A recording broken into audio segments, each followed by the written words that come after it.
Subscribe to our channel by clicking the subscribe button. Click the bell button and enjoy the latest uploads from our channel. جو چیز ملنے میں مشکل لگے اسے تہجد کی دعاؤں میں مانگا کرو، بے شک اللہ تہجد کی دعاؤں کو بہت جلد قبول کرتا ہے۔ تم دعاؤں کے پورا ہونے کا یقین نہیں رکھتے، ورنہ کیا کچھ نہیں ہو سکتا تہجد کی دعاؤں سے۔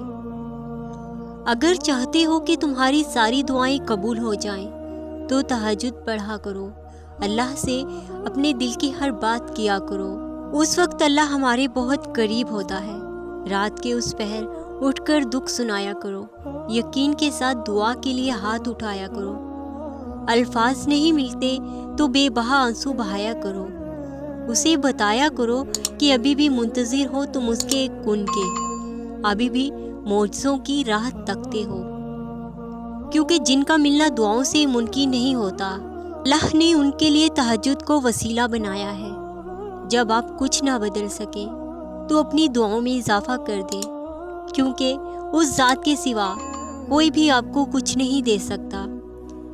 تہجد کے وقت ناممکن دعاؤں کی قبولیت بھی ممکن ہو جاتی ہے، اور یہ دروازہ صرف ان لوگوں کو نصیب ہوتا ہے جو واقعی ہی اللہ کے محبوب ہوتے ہیں، جنہیں اللہ خود چن کر اپنی طرف لایا ہوتا ہے۔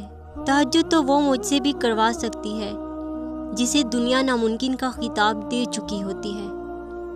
تہجد میں تمہاری آنکھوں سے گرنے والے آنسو کی ہر لہر اور امید بھرے اللہ کے سامنے اٹھنے والے ہاتھ اور دعا میں گڑ گڑانے والی ہچکیاں، یہ سب اللہ سے تمہاری دعا کی قبولیت کی سفارش کر رہی ہوتی ہیں، اور تمہارا کیے جانے والا تہجد کا سجدہ اللہ سے تمہاری ہر بات منوا لیتا ہے۔ تڑپ کے سجدے میں یوں محسوس ہوتا ہے جیسے ناممکن کو ممکن کرنے کی امید مل گئی ہو، اللہ کی محبت کا کنارہ مل گیا ہو، اور بہائے گئے آنسوؤں کو دعا کا خسارہ مل گیا ہو، اور دعاؤں کے درمیان ہونے والی گفتگو سے تہجد کا سجدہ مل جائے۔ تہجد کی دعائیں دعا کرنے والے کو ہی بدل دیتی ہیں۔ کتنا حسین ہوتا ہے نا وہ لمحہ جب ہم سجدے میں آنسو بہا کر اپنے رب سے کچھ مانگے اور وہ ہمیں کچھ دیر بعد اس چیز سے نواز دے۔ اور جن دعاؤں کی ابتدا تہجد سے ہو ان کی تعبیر بڑی کمال کی ہوتی ہے۔ اللہ اپنے بندے کو کیسے خالی ہاتھ اور تڑپتا ہوا چھوڑ سکتا ہے؟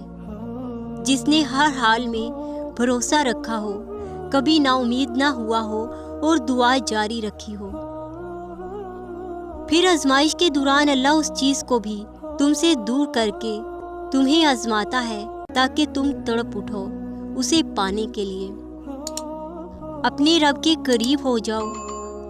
اگر آپ کو لگے کہ کوئی چیز تقدیر میں نہیں لکھی تو پھر بھی دعا کرنی چاہیے۔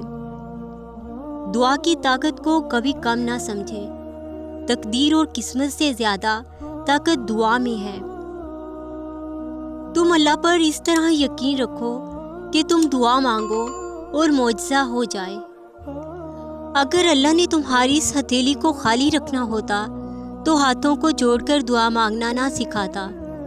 جب اس کے پاس روتی ہوئی صدائیں پہنچ جاتی ہیں تو وہ واپس نہیں موڑتا اپنے بندوں کو، اور تہجد کی دعائیں جب نصیب کے روبرو کھڑی ہوتی ہیں تب کچھ بھی ناممکن نہیں رہتا، تب 400 کون کی صدائیں گونجتی ہیں۔ جس چیز کی طلب تمہیں تہجد تک لے آئی وہ چیز اللہ کبھی ادھوری نہیں چھوڑے گا، وہ نواز کر ہی رہے گا۔ تہجد کی دعا تو وہ واحد تیر ہے جس کے نشانے کا مقدر خطا نہیں ہوتا، اور اللہ کبھی بھی اس دل کو اپنے کن سے محروم نہیں رکھتا جو وقت تہجد اللہ کو منانا نہیں چھوڑتا۔ تم مانگنے میں حد کر دو، اللہ دینے میں ہاتھ توڑ دے گا۔ بے شک میرا رب دعاؤں کو سننے والا ہے۔ معجزوں کی آس لگا لو تم اپنے اللہ سے، وہ کن فیکون کا مالک ہے، تمہاری معصوم سی امیدوں کو کبھی ٹوٹنے نہیں دے گا۔ کچھ تو اللہ کی بھی رضا ہوگی، ورنہ دعائیں بے وجہ تو دل کا حصہ نہیں بنتی۔ سب بہتر نہیں بہترین ہوگا، تم اللہ پر توکل رکھو۔ میری دعا ہے کہ تم اس راستے کے مسافر بن جاؤ جو اللہ کا پسندیدہ ہو، اور تمہیں اللہ کی رضا تک لے جائے۔ درد سے لپٹے ہوئے لوگوں کی دعائیں کمال کی تاثیر رکھتی ہیں۔